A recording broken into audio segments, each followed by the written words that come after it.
नमस्कार, मैं हूं आपके साथ चंदन भारद्वाज और आप देख रहे हैं दिल्ली एनसीआर से जुड़ा हमारा ये विशेष बुलेटिन। 5 राज्यों में विधानसभा चुनाव का दौर चल रहा है। इस दौरान अरविंद केजरीवाल के पुराने साथी और कवि कुमार विश्वास ने अरविंद केजरीवाल पर गंभीर आरोप लगाए। इसके बाद सभी विपक्षी पार्टी उन्हें घेरने में लगी हुई है। इसी दौरान अब केजरीवाल ने भी पलटवार किया है। उन्होंने एक चैनल को दिए गए साक्षात्कार में कहा कि चुनाव से पहले हमें हराने वाली सभी पार्टियां एक हो गई हैं। उन्होंने आगे कहा कि ऐसा लगता है कि सबसे बड़ा आतंकवादी मैं ही हूं। फिर उन्होंने मुझे गिरफ्तार क्यों नहीं किया। अरविंद केजरीवाल ने यह भी कहा कि वो दुनिया के सबसे स्वीट आतंकवादी होंगे जो स्कूल बनवाते हैं, अस्पताल बनवाते हैं, लोगों को तीर्थ यात्रा पर भेजते हैं। ऐसा आतंकवादी तो दुनिया में पैदा नहीं हुआ होगा।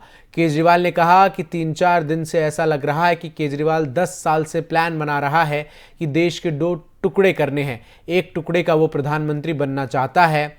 मैं दिल्ली का सीएम हूं, आपको पता है कि मैं 10 साल से साजिश कर रहा हूं, तो इनमें से 3 साल कांग्रेस के थे और 7 साल मोदी जी के हैं, तो क्यों इनकी एजेंसियों ने मुझे गिरफ्तार नहीं किया। अरविंद केजरीवाल ने कुमार विश्वास के तमाम आरोपों पर पलटवार करते हुए कहा है कि ये तमाम जो आरोप लगाए जा रहे हैं उन पर वो केवल इसीलिए है क्योंकि सभी इस बात को बखूबी जान रहे हैं कि आम आदमी पार्टी आगामी पंजाब में विधानसभा चुनाव को जीतने जा रही है और आम आदमी पार्टी को किसी भी तरीके से रोकने के लिए उनके ऊपर ऐसे झूठे और बेबुनियाद आरोप लगाए जा रहे हैं और इन आरोपों पर उन्हें हंसी आती है।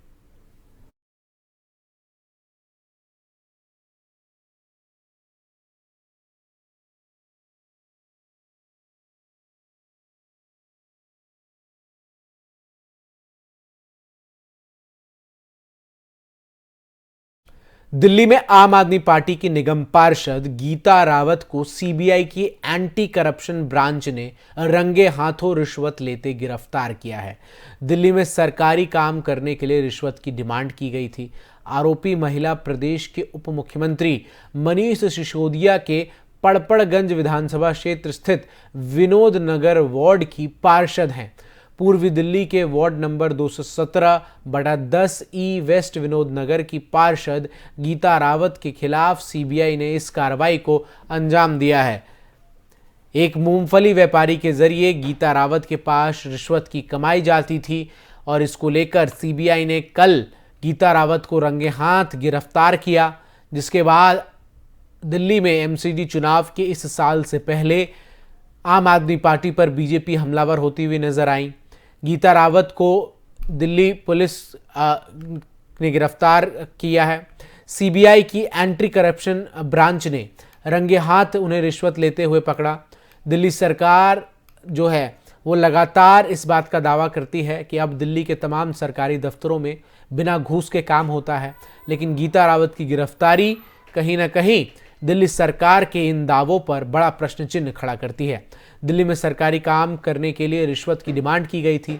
आरोपी महिला प्रदेश के उप मुख्यमंत्री यानी मनीष सिसोदिया के पड़पड़गंज विधानसभा क्षेत्र स्थित विनोद नगर वार्ड से पार्षद हैं। पूर्वी दिल्ली के वार्ड नंबर 217/10 ई वेस्ट विनोद नगर से पार्षद गीता रावत के खिलाफ एसबीआई ने इस कार्रवाई को अंजाम दिया। एक मूंगफली व्यापारी के जरिए गीता रावत के पास रिश्वत की कमाई जाती थी।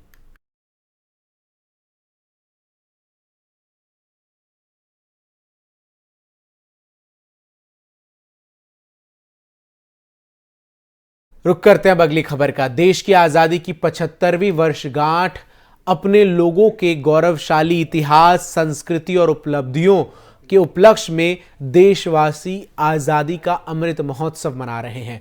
इसी कड़ी में डीडीए ने स्मार्ट सिटी, स्मार्ट शहरीकरण के एक हिस्से के रूप में यमुना नदी के बाढ़ के मैदानों के कायाकल्प के विषय पर आधारित कार्यक्रमों की एक श्रृंखला के माध्यम से आजादी का अमृत महोत्सव मनाने का निर्णय लिया है। डीडीए 19 फरवरी से 6 मार्च तक यमुना नदी के बाढ़ के मैदानों के साथ प्राकृतिक उन्मुख गतिविधियों की योजना बनाई गई है, जिसमें सभी आयु वर्ग के नागरिकों को नदी से जोड़ने और इसके महत्व के बारे में जागरूक करने की मंशा है। डीडीए शनिवार को डीएनडी फ्लाईवे के पास अपनी यमुना परियोजनाओं में से एक कालिंदी अविरल में उद्घाटन समारोह का आयोजन करेगी।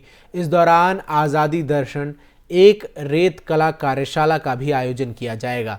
भारत की रेत कला को विश्व मंच पर ले जाने वाले प्रसिद्ध रेत कलाकार मानस कुमार साहू इस कार्यक्रम का नेतृत्व करेंगे, जिसमें स्कूली बच्चे भी शामिल होंगे।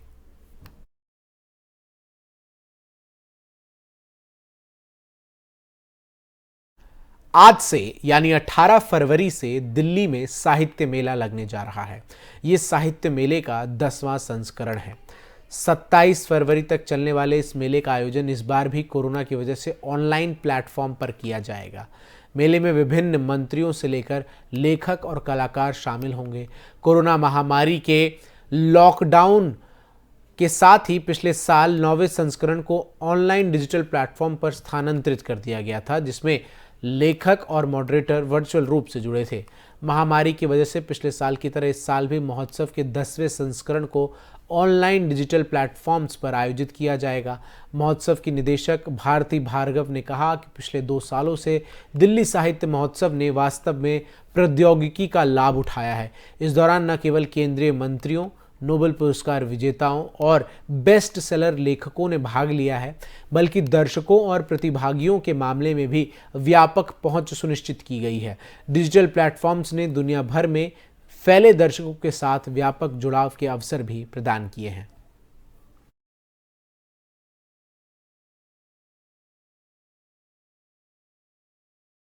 दिल्ली का माहौल खराब करने के लिए सीमा पार बैठे आतंकी संगठन लगातार साजिश रच रहे हैं। पिछले महीने 14 जनवरी को गाजीपुर के अलावा जम्मू कश्मीर और पंजाब में भी इसी तरह के आईईडी बरामद हुए थे। खुफिया एजेंसियां लगातार सुरक्षा एजेंसियों को आतंकी हमलों के इनपुट दे रही है। एजेंसियों का कहना है कि यूपी चुनाव में गड़बड़ी फैलाने के लिए शरारती तत्व साजिश रच रहे हैं। सूत्रों के अनुसार बृहस्पतिवार को सीमापुरी से मिले आईईडी को बिल्कुल गाजीपुर से मिले आईईडी के पैटर्न पर तैयार किया गया था। सूत्रों ने तो यहां तक दावा किया है कि जम्मू कश्मीर और पंजाब में भी इसी तरह के आईईडी मिले थे। माना जा रहा है कि इन सभी आईईडी को तैयार करने में किसी एक ही संगठन का हाथ है। इस बात की पूरी संभावना है कि सीमापुरी के मकान में रह रहे संदिग्ध युवक संगठन के स्लीपर सेल या किसी बड़ी साजिश का हिस्सा है। वरिष्ठ पुलिस अधिकारी ने बताया कि गाजीपुर में पिछले महीने मिले आईईडी की जांच करते हुए स्पेशल की टीम ने कुछ मोबाइल नंबरों को ट्रैक किया था। उनके आधार पर टीम को पता चला था कि कुछ संदिग्ध दिल्ली यूपी की सीमा के आसपास एक्टिव हैं। उसी की जांच करते हुए बृहस्पतिवार को टीम पुरानी सीमापुरी के मकान में पहुंची थी। सूत्रों का कहना है कि आरोपियों को शायद पुलिस की भनक लग गई थी, इसलिए वो कमरा बंद कर फरार हो गए।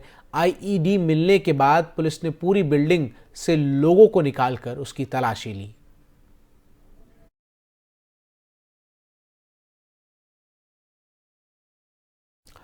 पालिका बाजार एसोसिएशन ने शुक्रवार को अमेरिकी व्यापार प्रतिनिधियों की तरफ से कनॉट प्लेस स्थित पालिका बाजार को कुख्यात मार्केट की सूची के में शामिल करने पर आपत्ति जताई। एसोसिएशन ने इसे फर्जी आरोप करार देते हुए तत्काल वापस लेने की मांग की। लोकप्रिय ई कॉमर्स वेबसाइट indiamart.com और नई दिल्ली के सर्वाधिक लोकप्रिय बाजार सहित 4 अन्य बाजारों के नाम अमेरिकी व्यापार प्रतिनिधि की ओर से विश्व के कुख्यात बाजारों में शामिल कर दिया गया है। पालिका बाजार यूनाइटेड स्टेट्स ट्रेड रिप्रेजेंटेटिव्स की ओर से पालिका को कुख्यात बाजारों की सूची में शामिल किया गया है। सूची में पालिका बाजार को शामिल करने के पीछे नकली उत्पादों की बिक्री को कारण माना गया है। इनमें मोबाइल, एक्सेसरीज, कॉस्मेटिक्स, घड़ियां और आई वियर की बिक्री शामिल है। पालिका बाजार एसोसिएशन के अध्यक्ष दर्शन लाल कक्कड़ ने इसे झूठे आरोप करार देते हुए इसकी कड़ी निंदा की है। कक्कड़ ने कहा कि यूएसटीआर की रिपोर्ट में कहा गया है कि इस बाजार में दुकानदार सस्ते स्थानीय उत्पादकों की बिक्री करते हैं ताकि युवाओं को आकर्षित किया जा सके। मक्कड़ ने मार्केट पर लगाए आरोपों को तत्काल वापस लेने की मांग करते हुए आगे इस तरह के आरोप न लगाने का आग्रह किया है। इस मार्केट की प्रतिष्ठा और ग्राहकों के लिए अनुकूल बाजार से साख बिगड़ती है, ऐसा मक्कड़ ने कहा है।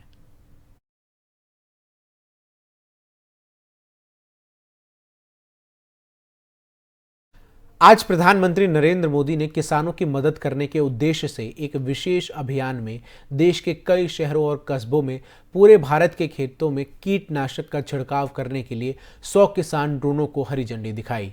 इस मौके पर पीएम नरेंद्र मोदी ने अपने संबोधन में कहा कि ये 21वीं सदी की आधुनिक कृषि सुविधाओं की दिशा में एक नया अध्याय है।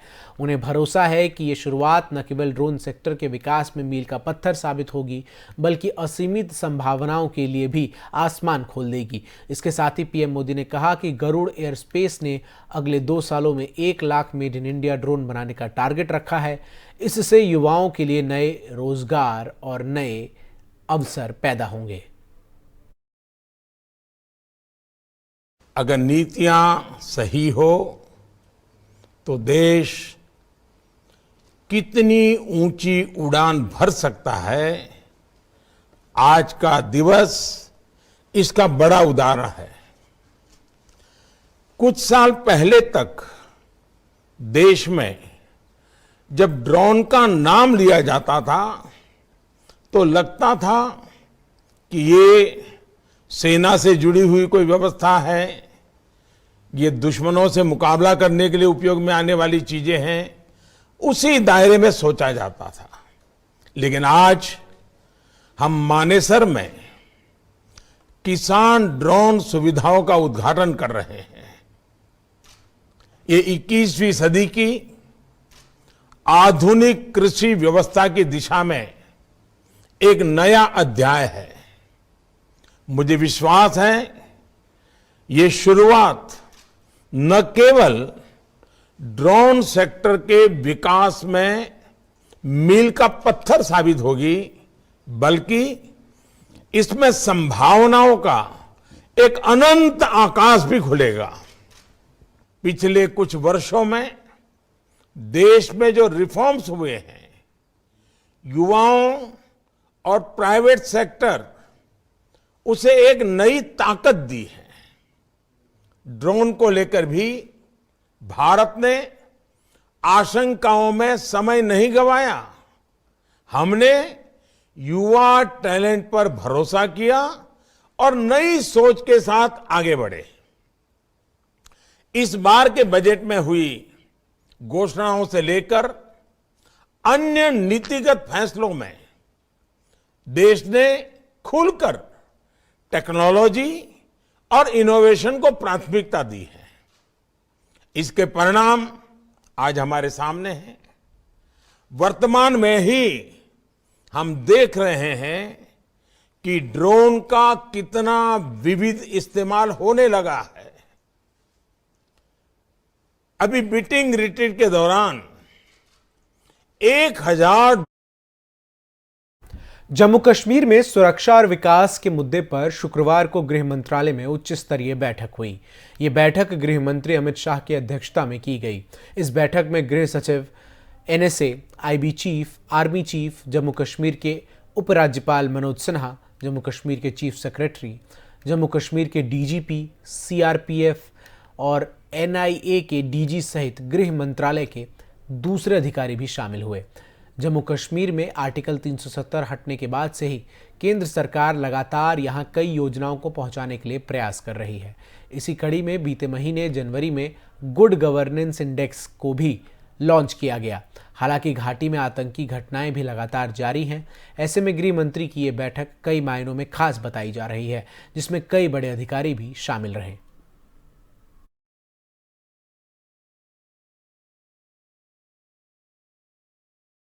दिल्ली में कोरोना के मामलों में लगातार गिरावट देखने को मिल रही है। पिछले 24 घंटे में कोरोना के 607 नए केस दर्ज किए गए हैं। इस दौरान 4 लोगों की मौत भी हुई है। दिल्ली में फिलहाल कोरोना के 2775 एक्टिव केस हैं। दिल्ली में 294 कोरोना मरीज अस्पताल में भर्ती हैं। दिल्ली में पिछले 24 घंटे में 49,928 कोरोना टेस्ट किए गए हैं, जिसमें से 607 लोग कोरोना पॉजिटिव पाए गए हैं। इस दौरान 854 मरीजों ने कोरोना को मात भी दी है। वहीं राष्ट्रीय राजधानी में भी कोरोना की संक्रमण दर गिरकर अब 1.22% पर पहुंच गई है। राजधानी दिल्ली में 1860 कोरोना मरीज होम आइसोलेशन में हैं, जबकि 294 कोविड-19 मरीज अस्पताल में भर्ती हैं। इनमें से 148 मरीज आईसीयू में एडमिट हैं। वहीं 104 कोरोना मरीज ऑक्सीजन सपोर्ट पर हैं। 219 कोरोना पेशेंट्स दिल्ली के हैं, जबकि 75 मरीज ऐसे हैं जो दिल्ली के बाहर के हैं।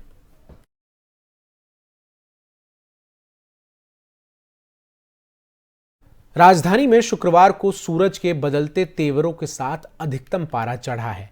यही वजह है कि बीते 7 सालों में शुक्रवार का दिन सबसे गर्म दर्ज किया गया। दिन भर तेज धूप निकलने के कारण अधिकतम तापमान सामान्य से 4 डिग्री अधिक यानी 28.4 डिग्री सेल्सियस और न्यूनतम तापमान सामान्य से 1 डिग्री कम यानी 9.7 डिग्री सेल्सियस रिकॉर्ड हुआ। इससे पहले 2015 में दिन का पारा 28 डिग्री सेल्सियस तक पहुंचा था। मौसम विशेषज्ञों के पूर्वानुमान के मुताबिक अगले 2 दिनों तक तेज रफ्तार से हवाएं चल सकती हैं। मौसम विभाग ने शुक्रवार के लिए तेज रफ्तार से हवाएं चलने की संभावना जताई थी। दिन भर तेज हवाएं रिकॉर्ड की गई। इस बीच शाम को अचानक मौसम ने करवट ली और कुछ जगहों पर हल्की बूंदाबांदी दर्ज हुई।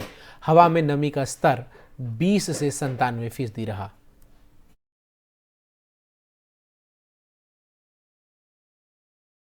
दिल्ली पुलिस को बड़ी सफलता मिली है। पुलिस ने सोनू दरियापुर और नवीन खत्री गैंग के 2 बदमाश गिरफ्तार किए हैं। पुलिस ने बताया कि दोनों बदमाश एक्सटॉर्शन और फायरिंग मामले में वांटेड चल रहे थे। बदमाशों ने रोहित मनोज ने मोतीनगर टूर ट्रैवल्स दुकान पर फायरिंग की थी और 5 करोड़ रुपए की ट्रांजैक्शन देने की मांग की थी। पुलिस ने 2 बदमाशों को मनोज खत्री को रोहिणी से पकड़ा है और 2 पिस्टल और 9 जिंदा कारतूस बरामद किए गए हैं।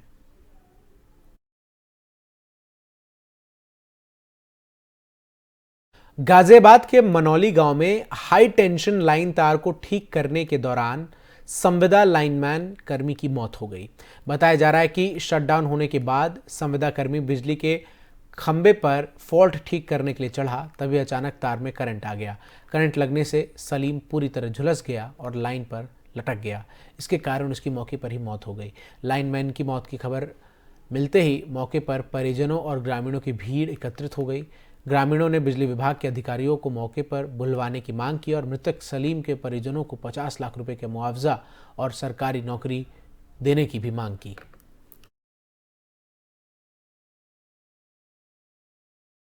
फिलहाल के लिए दिल्ली एनसीआर से जुड़ी तमाम खबरों में बस इतना ही। खबरों का सिलसिला एफएम न्यूज पर लगातार जारी है।